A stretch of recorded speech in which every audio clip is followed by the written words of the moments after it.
Greetings, Word Horde. We're here with an exciting option for you.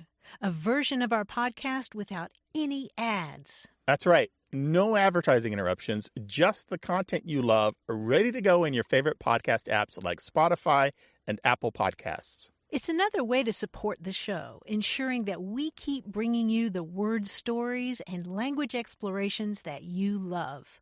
Try it at waywardradio.org/ad-free. And it's affordable. For just a small subscription fee, you can enjoy A Way with Words uninterrupted, except by us. Plus, it makes a great gift. Know somebody who loves language as much as you do? Give them the gift of words. Easy to sign up, easy to enjoy. It's the same A Way with Words, just streamlined for your listening pleasure. Go to waywardradio.org/ad-free. Support us, support the show, and enjoy an ad-free listening experience.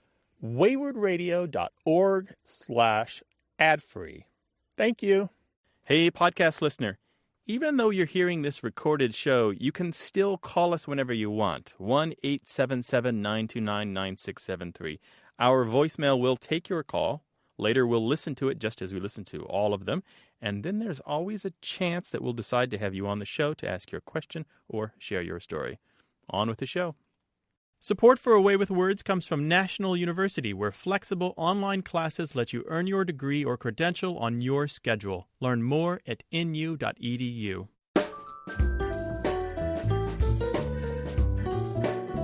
You're listening to A Way with Words. I'm Grant Barrett. And I'm Martha Barnett.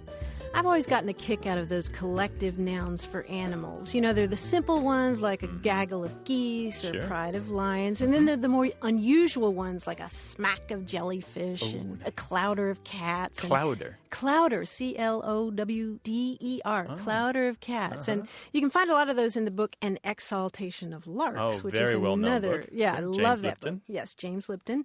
But I was thinking the other day, why should animals get all the good names? Why aren't there great collective nouns for plants? And Grant, it turns out that there are. Oh, really? Yes. I found a lot of those on the internet. I mean, they're made up, but they're really cute. Try these on. Internet. For almonds, how about a joy of almonds? Oh, nice. Isn't that nice? Are these real, or are these ones that people invented just to have fun? Okay, these are invented collective plant names. Who cares? They're still fun. Go ahead. Yeah, let me give you some more. For grapes, a wrath of grapes. For bluebonnets, how about an oleo of bluebonnets? Oh, okay. Like that. A Roberta of Flax. I knew you'd like that one. Nice. A cliché of chestnuts. Oh, clever. Nice. And one more for you. For hosta, a luego of hosta. What is hosta? The plant with the really big leaves. Never heard of it. Oh. So I've got two for you, Martha. All right. How about this one? A flecks of spinach. Oh, you know, like nice. Popeye? Sure. Okay. And then, this is my favorite, an ember of chili peppers.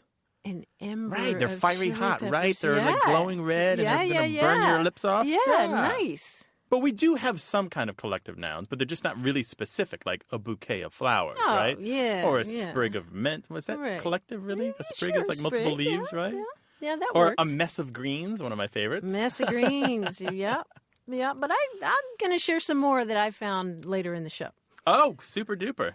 Send your collective nouns for plants to words@waywardradio.org or give us a call, 877-929-9673. Hi, you have a way with words. Hi, my name's Kat, and I'm from Escondido, California. Hi, Kat. Welcome. Hi, Kat. Hi. I wanted to talk about Spoonerisms today.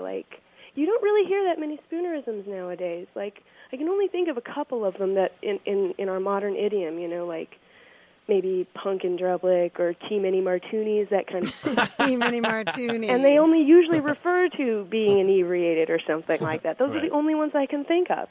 Why don't we use Spoonerisms more? Doggone it, why don't we? I don't know. It's a really good question because they're just a natural part of the humor of language, right? Mm-hmm. I read a book that was just nothing but Spoonerisms when I was in middle school, and it got me really into them. Okay. And so they've stuck with you ever since. Do you use a lot of them yourself? No, I don't, but I can always pick them out in other people's conversations, and I get really excited when they do. Sure, because we say them and we don't notice them, right? Mm-hmm. What are some of your favorites? Well, I remember some of the ones from the said Spoonerism book where, lovers killing and booing instead of billing and cooing. Oh, that's nice. Yeah, that's nice. A few like that. Oh, that's very good. I like to go back to some of the classics. What was his name? Was it William Spooner, the Reverend Spooner at Oxford, who was... Is Dr. Spooner, I think. Right, Dr. William Archibald Spooner. Ooh, very nice. Oh, there we go. He was known for doing this, and this is where we get the word Spoonerism, right? Because his last name is Spooner. And the long phrase that he supposedly uttered, "You have hissed all my mystery lectures. In fact, you have tasted 2 whole worms, and you must leave Oxford this afternoon by the town drain." And what he meant was, you've missed all my history lectures, and you've wasted the whole term, and you must leave this afternoon by the down train. So. Yeah. He also raised a toast to our queer old dean rather than our dear old queen. Although, what I've read suggests that Reverend Spooner actually got kind of a bad rap. Really? Yeah, he was known for doing all these transpositions, but it turns out that it sounds like most of them were done by Oxford college students with too much time on their hands. By definition, an Oxford student. Yeah. And the other thing about Spoonerisms that I've noticed is that so many of them give you a little snickering chance to sort of do a double entendre. Yeah. I mean, people talk about the story of Rinderseller instead of Cinderella. She slopped her dripper. Or I'd rather have a bottle in front of me than a frontal lobotomy. Me Ooh, too, love that yes. Yes. So you're a big fan of Spoonerisms. It's kind of an old-fashioned pursuit, making up new Spoonerisms. Do you make your own? Sometimes I do. I'm generally kind of an old-fashioned person. I'm really interested in Victoriana and that kind of thing. Kat, all due credit, but you sound like you're 22. I'm 26. Okay. Okay, so old-fashioned at 26. Very good. Well, Kat, this is interesting. I'm sure we'll get lots of Spoonerisms favorites from our other listeners, and we'll share those in the show. Hopefully. So I look forward to hearing all of them. Put that in your poke and snipe it.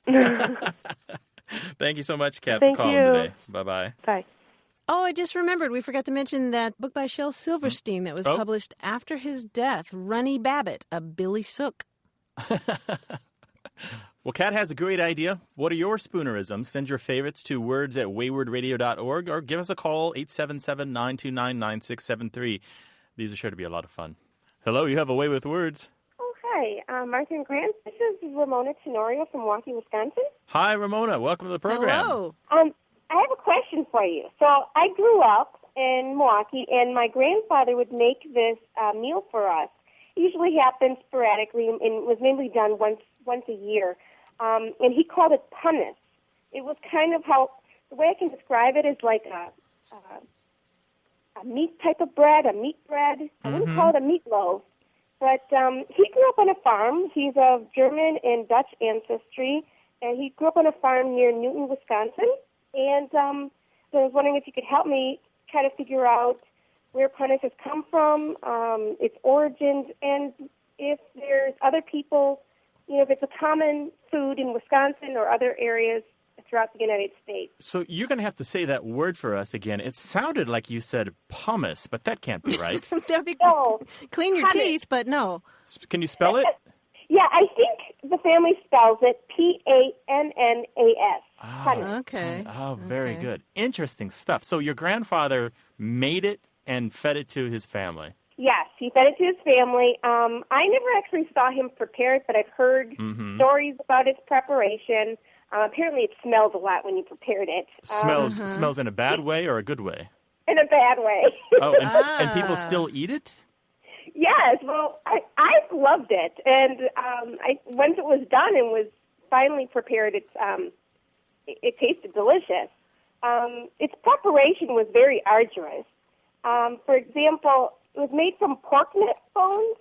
You would boil the pork neck bones in a big, heavy kettle or a pressure cooker for several hours. Did you have to say spells over the cauldron? Yeah, practically.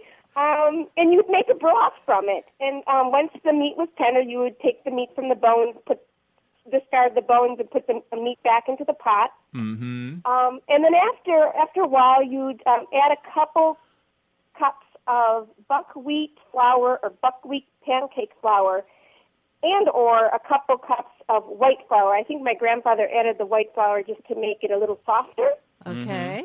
And then you would add a pound of liver sausage. And you would stir this up over the stove. And can you imagine with all of that flour in there, it got very hard to stir. My grandfather would have these big, heavy wooden spoons that sometimes they'd break. Oh, my gosh. So much. After that, you would put it in a bread pan as a mold. Or you could make a loaf type of form out of aluminum foil and put it in there. Okay. And mind you, this was a huge batch. And you would freeze a bunch of these molds, and then some you'd keep in the refrigerator to chill. And once they were chilled, you could thinly slice them up, fry them in a frying pan with butter, and then you'd eat it. All right, now we're talking. One more question, Ramona. Would you put anything on this fried meat bread? Well, I asked my great-aunt June, who grew up eating this from her mother, she was my grandfather's sister, and they grew up eating this on the farm. She often recalled it being eaten on bread. Or some people would even eat it kind of like a meat pancake and put syrup on it. So this is a language show, though clearly if we had our way, it'd be about language and fruit every time that we do it. But you want to know a little bit more about where this comes from, why it's called that, if you've got the name right, if other people use it, right? Right, exactly. We can help you. We can help. Great. Yes. Wonderful. Yes.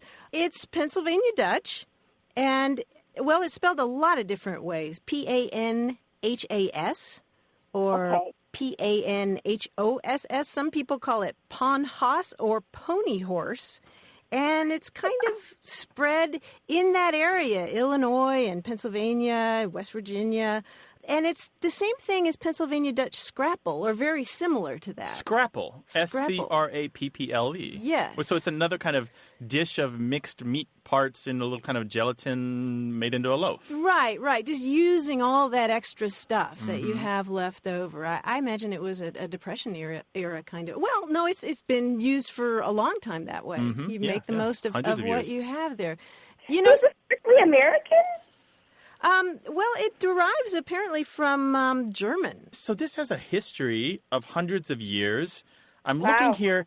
A great resource for this kind of thing is the Oxford Encyclopedia of Food and Drink in America. And they've got a really great entry on Scrapple. And they mention this dish in the Scrapple entry. And they talk about similar recipes going back to like the 1300s. The recipe's got a long history. Right. Who's going to make me some? Not me. Not your mom. Sorry. You should see Grant's biceps. I think he could help you. Oh, yeah, you should see my midsection. I don't think I need any more Scrapple. Thanks. Wow, wonderful. Hey, thanks a lot for calling, Ramona. Thank you. It was tremendous, Bon Ramona. appetit. Thank you so much for the food question. We love it. Okay, great. Take Thanks care a of lot. yourself. Bye-bye. Bye-bye. Questions about food and language together are something that we just can't resist. 877-929-9673. Or send them an email to words@waywardradio.org.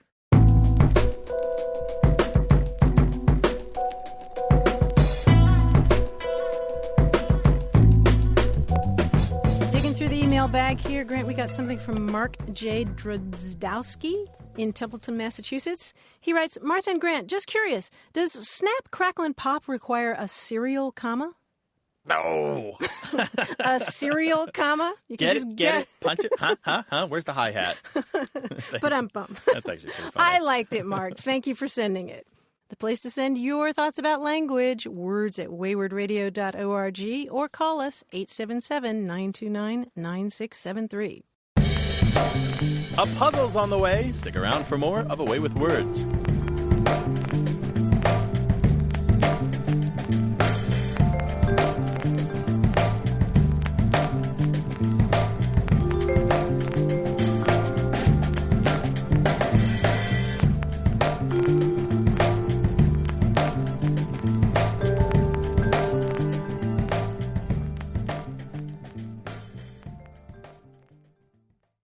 You're listening to A Way with Words. I'm Grant Barrett. And I'm Martha Barnett, and we're joined now by our quiz guy, John Chinesky. Yo, John. Hey, Martha. Hey, Grant. Hi, guys. Hi, buddy. Today, I hope you guys are ready for some anagramming. Oh, yeah. Yeah, because I'm going to give you a few groups of letters, and you have to anagram them into a word, okay? Okay, great. Also, the answer will be part of a common two-word phrase. For example, if I give you the letters G, S, G, E, you can make what word? Eggs.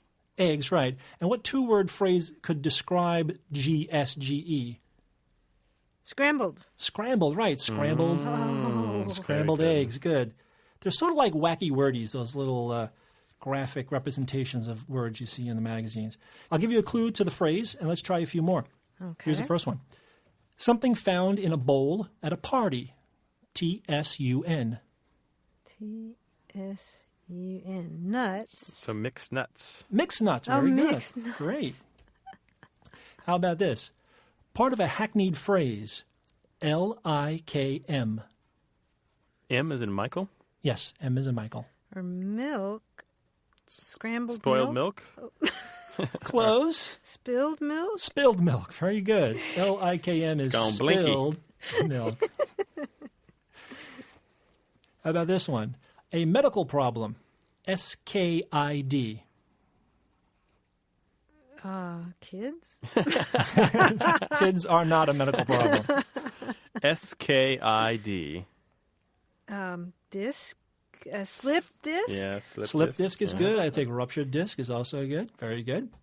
Here's the next one. This is a famous hair metal band. ESSTRI. ESSTRI.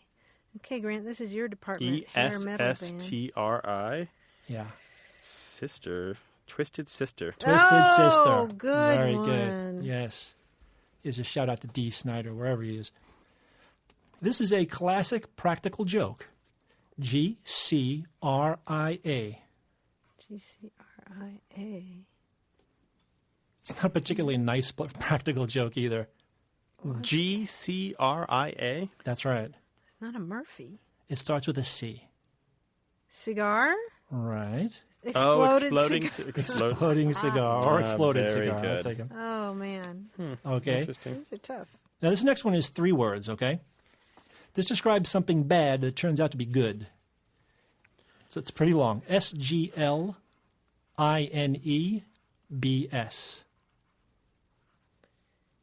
Okay. Mixed blessing.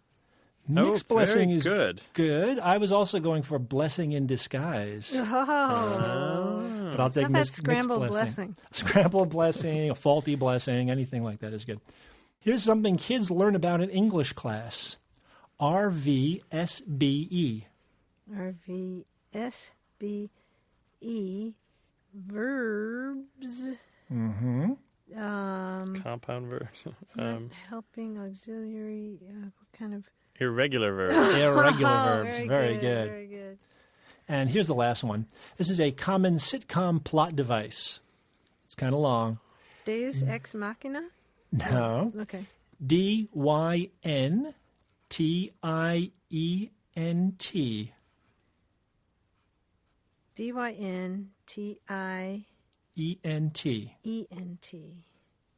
It begins with an I.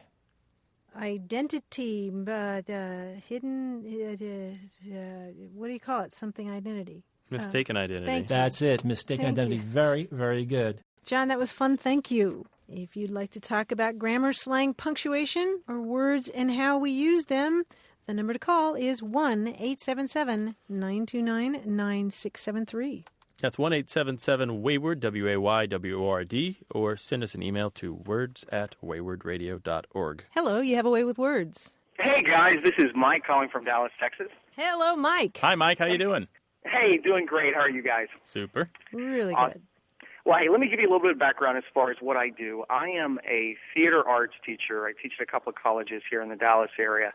And oftentimes I'm called upon to teach voice classes, which will every now and then require me to teach certain dialects. And I've always had a fascination with dialects, and I've always had this really weird, uncanny ability to pinpoint where someone is from in the United States just by being able to hear a few of their vowel sounds. And I'm kind of a nerd when it comes to wanting to learn about accents and dialects, and I've always had this really, really bizarre fascination and curiosity as to what people may have sounded like in the early part of the 18th and 19th century here in the United States. Mm-hmm. I've always wondered what people during Shakespeare's time, how they sounded.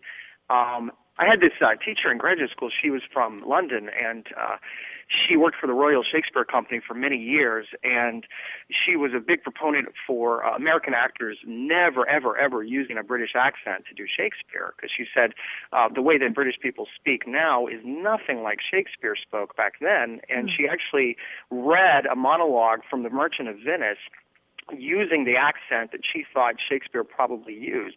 And it sounded very Appalachian, like the R's were very hard. It sounded a lot like an East Texas or maybe even an Arkansas, Tennessee type of accent. And believe it or not, Shakespeare's meter flowed so much more nicely than it ever would with, hearing, John Gielgud or Ralph Richardson do it. It was really kind of eye-opening. Yeah, I can see that. David Crystal is a British linguist, and he's written a book called Pronouncing Shakespeare. And in that book, he talks exactly about the things that you've described. What we think of when we think about the difference in American and British pronunciations, Americans and British people both make the mistake of thinking somehow that we're the deviants and that the British somehow have persevered through the centuries in speaking correct English. And it's simply not the case. Both branches of English have changed with similar degrees of variety, and the rhoticity of English, that is, the whether or not they pronounce the R's, has fluctuated, is turned on and off throughout the centuries as different accents have become prestigious and other accents have fallen away. And Mike, I really think you'd enjoy this book, Pronouncing Shakespeare by David Crystal, if you haven't seen it already, because he makes some really interesting points in there. Like, we have a sense of Shakespearean actors getting up there and speaking in sort of a slow, distinct way.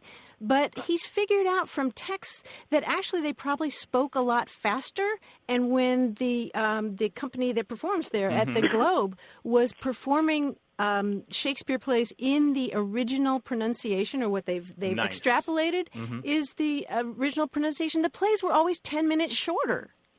Because they spoke faster and they dropped vowels in the middle of sentences, or middle of words, so it'd be like natural. And at the bottom of it, Shakespeare he's writing comedies. A lot of his stuff is comedies. And just like modern sitcoms, they can't be ponderous. They've got to fly, right? They have to just zoom through and across the audience so that the jokes come fast and furious. Right. So they would have, for example, dance sequences that they had all figured out that would fit perfectly with the timing of the show.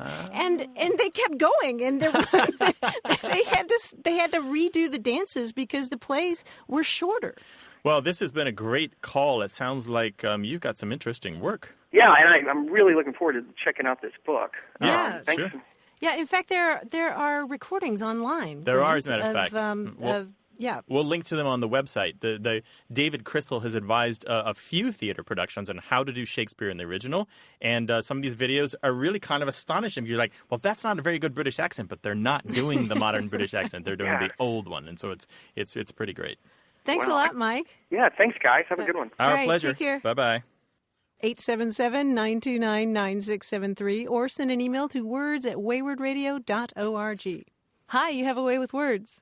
Hi, this is Caitlin from Philadelphia, Pennsylvania. Hello, Caitlin. Welcome. Hi, Caitlin. Hi, thank you. What can we help you with? Well, there's this game that I had always grown up calling a certain thing, and when I was an undergrad at Temple in Philadelphia, I talked to a few people that were from a different area than I was, and they always called this game something different.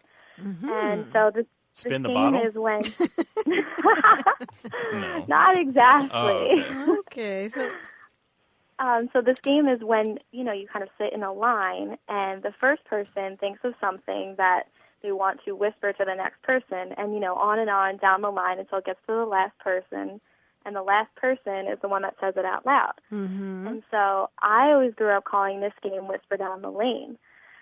But some friends that I had at school, this one girl who was from Allentown, a little bit further north than Philadelphia, she called it Whisper Down the Alley. And then some other people I knew that were from the New England area would call it telephone. And I've also heard broken telephone. So I was just wondering, are there any kind of geographical boundaries for that, and are there any other names for this game? Now, Caitlin, were you playing it in college?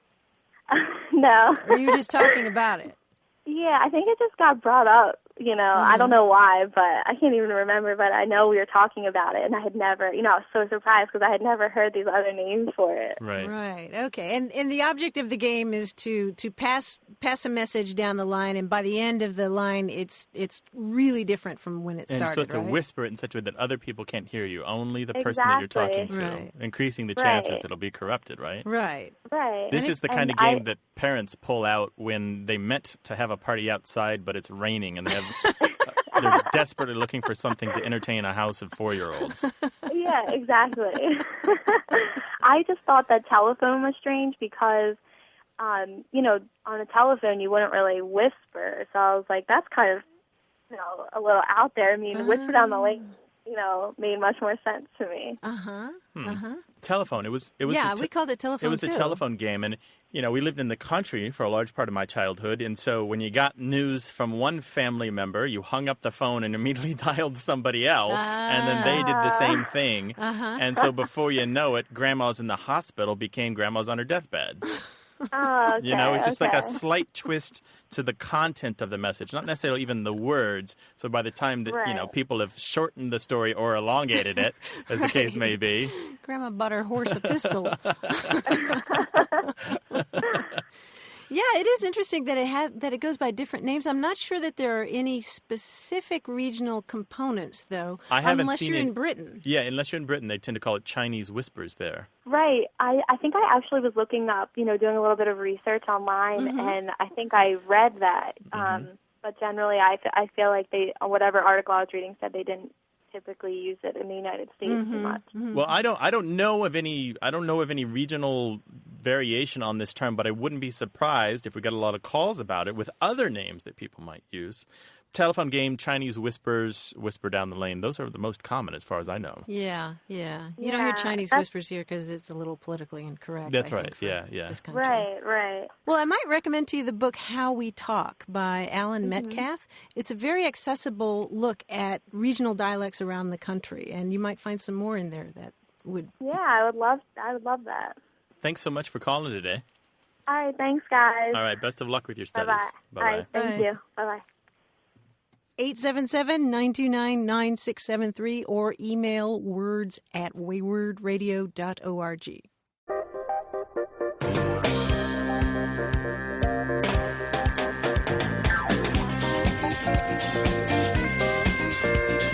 Earlier in the show, we were talking about made-up collective nouns for plants. I have some more for you, Grant. Oh, please. Okay.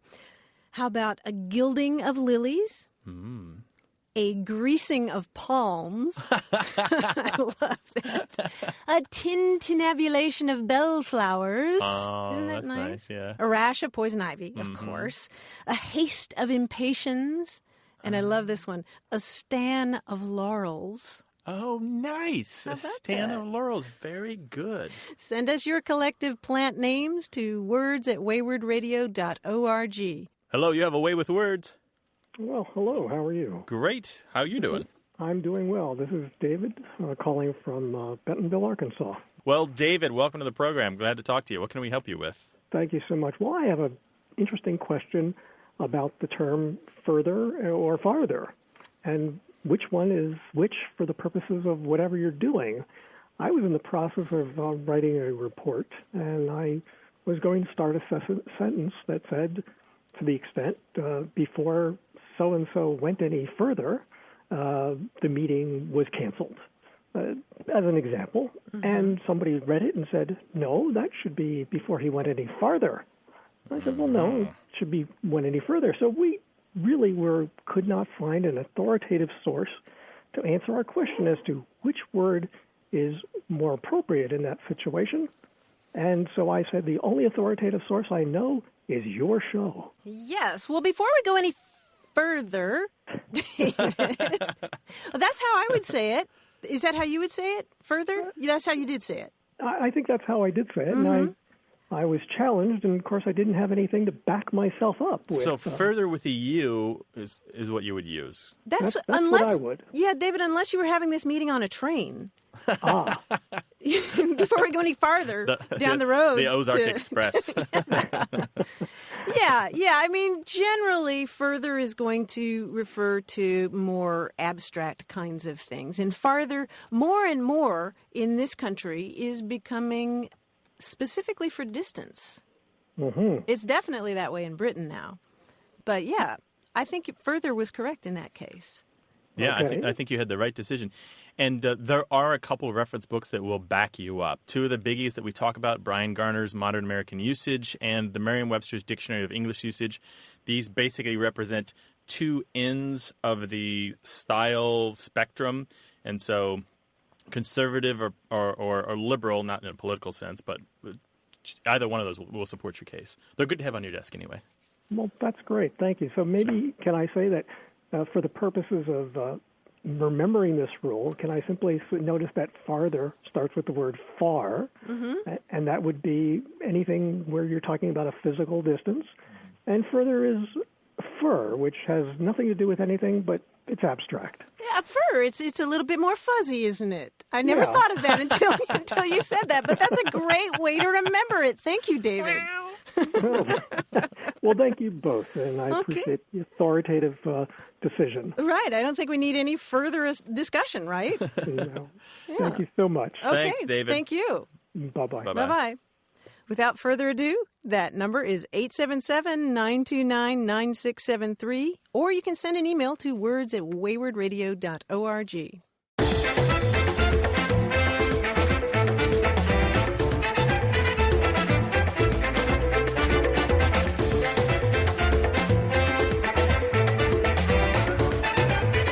We were talking earlier about collective nouns for plants. Oh, well, you've got more? I have plucked a few more from the internet. You have sheafs of them, do you?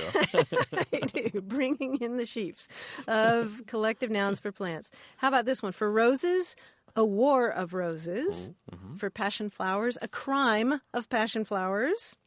A shepherd of flocks. These are really good. These are great, aren't they? Yeah. A murmur of rhubarbs. How about the collective noun for tulips? That would be a pursing of tulips. Oh, very good. And last but not least, my favorite. Yes. A mommy of poppies. Isn't that great? Yeah, that's really sweet, actually. A mommy of poppies. You can find lots more of those on the web. We'll link to some sites on our site. That's waywardradio.org. And in the meantime, call us with your collective nouns for plants. 877-929-9673.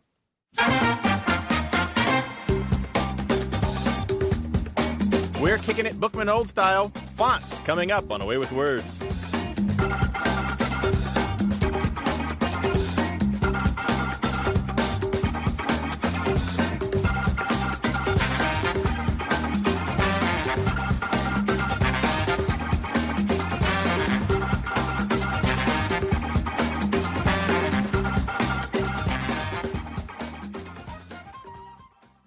Away with Words is sponsored in part by iUniverse, supported self-publishing. Is there a book in you? Information available at 1-800-AUTHORS or online at iUniverse.com.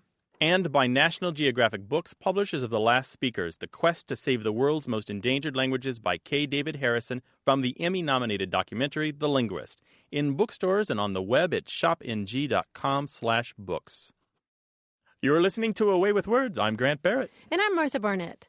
Sometimes watching a movie or TV drama about your own profession can get really frustrating. Mm-hmm. You know, Grant, you and I have both worked in newsrooms, and sometimes when I watch a film about journalism, I find myself saying, wait, that would never happen in a newsroom. It's not done that way. You know what I mean? They always make the radio people beautiful or dashing. And the problem is? Well, and I'm sure that this is true whether you work in a hospital or a courtroom, you're in the military, you spot things on TV and in films, and you just think that is not right. That's not the way it's done. Because you have special expertise, you do. Right? And you know. You do. You do. Well, pity the poor folks who design fonts and typefaces. Oh, terrible. I mean, imagine how painful it must be to watch the movie Ed Wood, which is set in the 1950s, and then see a sign that's printed in a font that wasn't even invented until the 1980s. I mean, mean, that must hurt if you know what you're looking at. Or what if you're watching a movie that's set during World War II and you see a document printed in Snell round-hand bold? No, not Snell round-hand bold. Not the Snell round-hand bold, which wasn't invented until 1972. I mean, oh, the pain, oh, the indignity. Well, how many people are we talking about that notice this? Well, maybe not that many, but there are typeface font freaks out there. And they all know how to write very well, don't they? Well. Did you see this stuff on Mark Simonson's blog? He's got a couple Yes. posts about typecasting. For example, he's taking Mad Men to task. Beautiful show, well scripted, just lovely set decoration, but they keep using fonts that were definitely not from the 1960s, not even variations. Oh, you know, the sometimes shame. sometimes a font goes from year to year and it's changed and modified and you know, it's got a long like the typeface Century goes back to the 1800s and was used by the Century printing company in New York City and has been modified and changed, New Century School Book and Century School Book, and we have it and we know that. But some of these fonts, they simply were brand new. And, you know, some of this stuff is less than 10 years old. It's So crazy. that poor guy's tearing his hair out. His name is Mark Simonson, right? There's Yeah. also more about this in a new book that's out called Just My Type. Now, this is already a bestseller in the UK, which often has bestsellers about nerdy language topics, you know. But you can read excerpts about it online. It talks about one of the rock stars of the font world, who is Matthew Carter. The New Yorker once described him as the most widely read man in the world because he invented that Verdana typeface that you see all the time in Microsoft products. And if you want to get really hardcore about this... Oh, please, bring it on. Okay. You can watch the movie Helvetica, which is an entire documentary about the Helvetica font. A single typeface in a film. I love this stuff. Oh, good. I'm glad this is a safe if you can space talk to to me about discuss this. X-heights and descenders and ascenders, then we're all good. You're going to be my best friend. And serifs. Please, can we talk about serifs? Your font talk and crazy language questions to words at waywardradio.org or 877-929-9673. We'll link to Mark Simonson's blog on our website, waywardradio.org.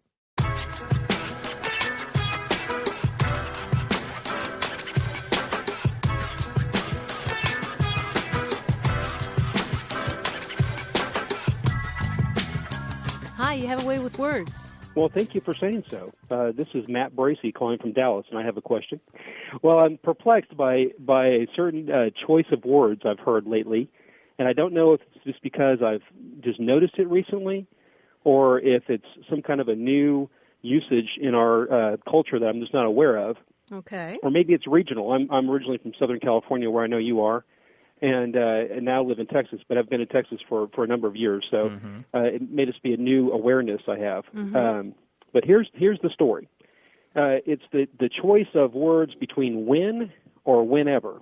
And I'll give you an example. I've heard this recently by lots of folks, and they say it so naturally that it must be something that's ingrained in them. But, for instance, let's talk about a surprise birthday party. He went to his house on his birthday, and whenever he opened the door, his friends yelled, "Surprise!" I think that should be when and not whenever. But I am perplexed, and I know that you are the people that can help me. So they use whenever when you feel like they should use when. Yeah, exactly. I think that whenever sort of describes sort of a general rule, like whenever I walk in my door at night, my dog jumps up on me. Right. Right. But if I talk about last night, it would be when I walked in my door, my dog jumped on me. Right. Whenever my dog died. Yeah. Yeah, right. So do you have this, Martha? Let's just ask the Southern woman in the room. Do you Okay. have this speech feature? No, I do not. But you know people that do, I bet. I do. All right. And family members, he'll say whenever, where you or I or Matt would say when. When. Okay. Correct. Okay. Correct. For a single event. Okay, very good. Yeah. We have some data on this, and this is thanks to the research that's in the Dictionary of Smoky Mountain English. And that's not to say, Matt, that this is solely from the Smoky Mountains or Appalachia or any place like that. It's definitely a Southernism. And one of the editors, Michael Montgomery, has said in the American Dialect Society's email list, he said that he believes that this particular speech feature comes into American English from the Scotch-Irish immigrants. And so you will find this in American English where the Scotch-Irish immigrants tend to have settled. And so that includes large parts of the South. It includes Appalachia. It includes folks as far north as the Ohio River Valley and so forth. I mean, the Ohio River Valley, you'll hear me mention it all the time, is often a dividing line between different kinds of speech in the United States. And he's got a great entry. He has citations as far back as the 1930s on this of people using exactly like you're talking about. Here's an old one. What did they do with you whenever you killed that man 2 or 3 years ago? Yeah, how many times did that happen? Right. Yeah. So clearly it's a case where they only killed the man once, right? But yet they use the word whenever. Yeah. So it's the influence of history there on the language. That's right. Yeah, it came over on the boats, so to speak, with the immigrants who settled here. And like a lot of the things that we use and a lot of the ways that we talk in American English, that has just happened to stick with us, or some of us. So it is so it's a regional, it's a dialect feature. I wouldn't call it wrong because it is perfectly comprehensible among the people who use it. It's just that when two dialects encounter each other, we have this negotiation and this renegotiation where we're trying to say, oh, when you say whenever, I would say when. Now I gotcha. Oh, wait, we have that, all those mini eureka moments. Yeah. The book that I mentioned, I highly recommend anyway for this and other things. It's the Dictionary of Smoky Mountain English. It's bedside reading for me. I mean, there's all kinds of great stuff, like what they call moonshine in the mountains, panther sweat, splode juice because it makes your head explode. There's great poetic stuff in this dictionary, Matt. I really recommend it. Oh, fantastic. I think I know what I want on my Christmas list now. It's all fantastic. right. And, even better, unlike almost every other dictionary in the country, because Michael Montgomery has thick glasses, he made sure they printed it in large type, which I think is great. I love it. No pictures, though. Matt, thank you so much for calling. Well, thank you so much for your help. I really appreciate it. Our All pleasure. right. Bye-bye. Bye. Take care. Heard something interesting you'd like to talk about? 877-929-9673 or email us. The address is words@waywardradio.org or drop by our Facebook page. It's /waywardradio. Hello, you have a way with words. Hello, this is Linda from Fort Worth, Texas. Hi, Linda. Welcome to the program. Hi. Thank you. What have you got for us? Well, I have a pet peeve.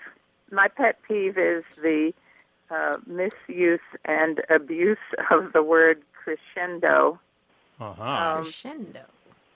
I'm a professional musician, so I come to this with a working practical knowledge of that word, but I'm seeing more and more it's being used in a way that's really incorrect. So you're a professional musician. May we ask what music you play or what kind of instrument? Or are you a singer? I'm a retired symphony orchestra musician. I'm a bassoonist. Excellent. So as a professional musician, tell us about the term crescendo. What does it mean to you? The term crescendo means an increase in the volume or the intensity. And it's either written out, the word crescendo or an abbreviation, or it's indicated in the music with what we call hairpins, like a V on its side. I never heard it called hairpins. It's like one of those less than signs, only it's really big, right? Really big and long. Yeah, right. I never heard it called a hairpin. That's great. Thank you for that bit. That's what we call them, hairpins. And sometimes you'll see... often, actually, you'll see a crescendo and then a diminuendo, which is the decrease in the sound or intensity. And so when you see those two indications together, it looks like two hairpins facing each other on their sides. So that's where it comes from. Oh, I love hearing professionals talk about their work when I know nothing about it. We sure do. We're fanning ourselves. This is really cool. Grant's making a note. I'm fanning myself. But we're having that problem here where what's used in a professional environment has become a little misshapen when it's used by people outside that environment, right? Yes, because the way it's used outside the environment, it's often used as though it is the peak or the climax, what would actually be the end of the crescendo, rather, because the crescendo is a process of getting to that peak or climax, and instead it's often misused to say, for instance, the noise in the room rose to a crescendo when actually it's the crescendo that got the noise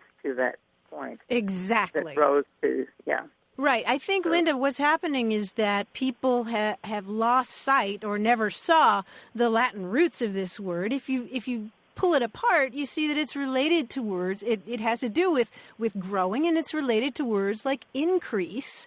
Exactly. And another word that crescendo is related to is crescent moon. It gets really Exactly. little, and then it's crescent. It's getting bigger and bigger. So I see completely what you're saying, and I like what grammarian Brian Garner has to say about the use that you dislike. He refers to that as woolly-minded, and I like that. That's good. You with me on that? I am with you. Yeah. To me, it seems like if you just hear the word, it's it's an attractive word. Musical word. So I can understand how, yes, a musical word indeed.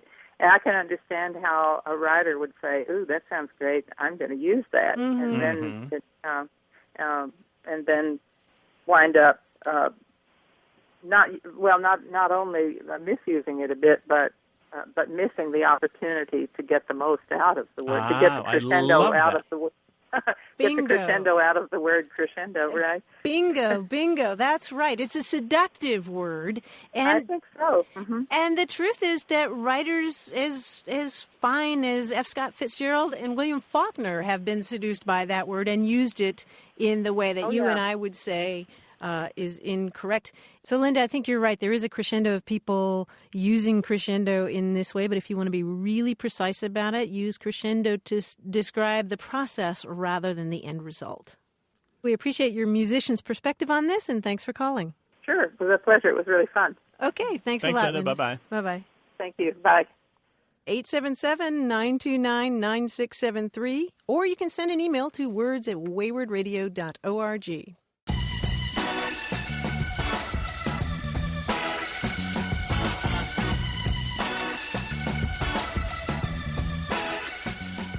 In our talk about the word whenever being used for a one-time event instead of indicating an ongoing event or series of events, I came across a couple other forms of the word which are kind of strange.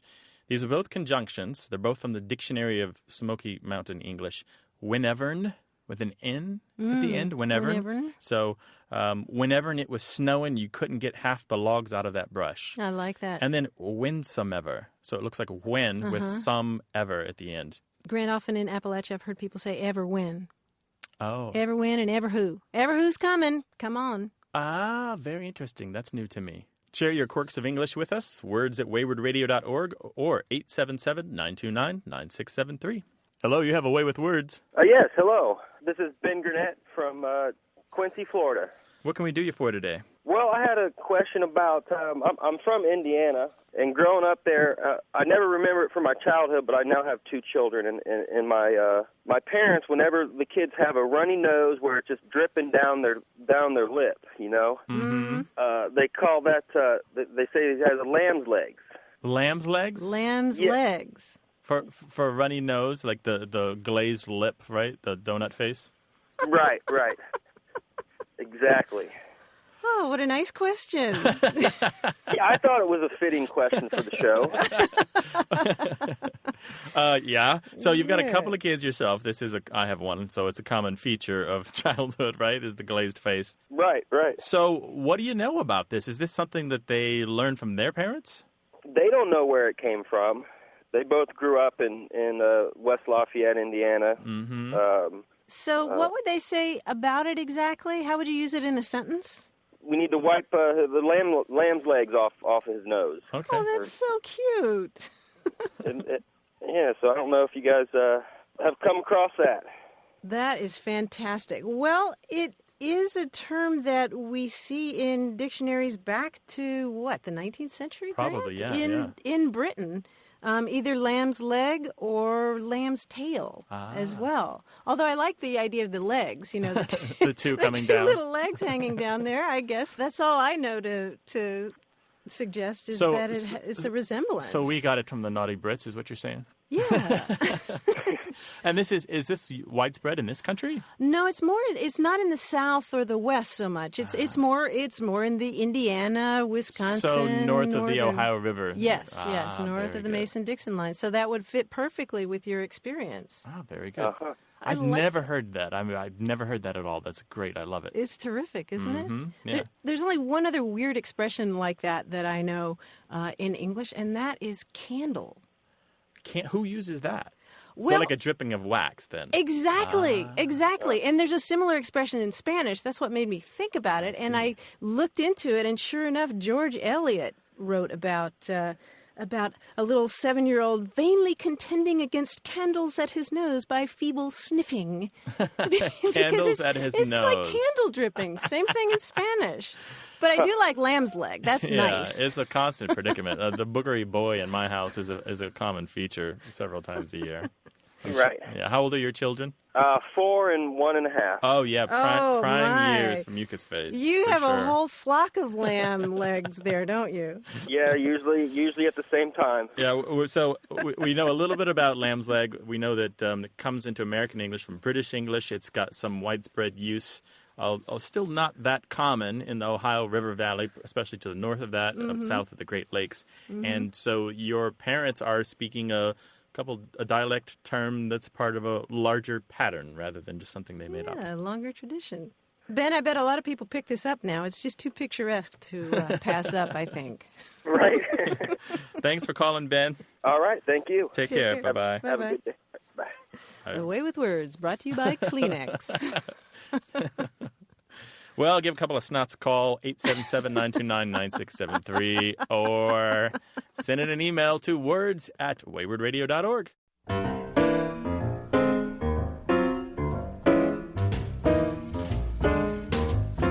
That's our show for this week. If you didn't get a chance to talk with us today, you can leave us a message even when we're not on the air. Call 1-877-929-9673. Or email us. The address is words@waywardradio.org.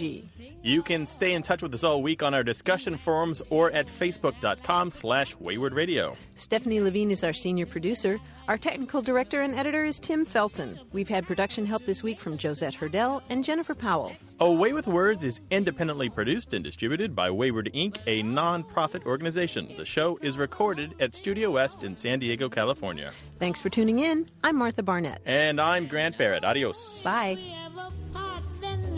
Might break my heart. So if you like pajamas and I like pajamas, I'll wear pajamas and give up pajamas. For we know we need each other, so we better call the calling off. Let's call the whole thing off.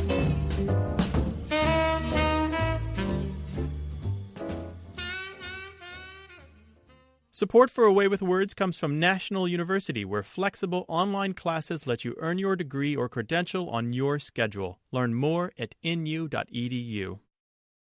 Hi, it's Martha. Did you know that A Way with Words is independently produced by a small nonprofit? To keep bringing you the show, we need your help. We welcome your contributions of any size. Go to waywardradio.org, click on membership. Your donations do add up, and they make this program possible. Thanks.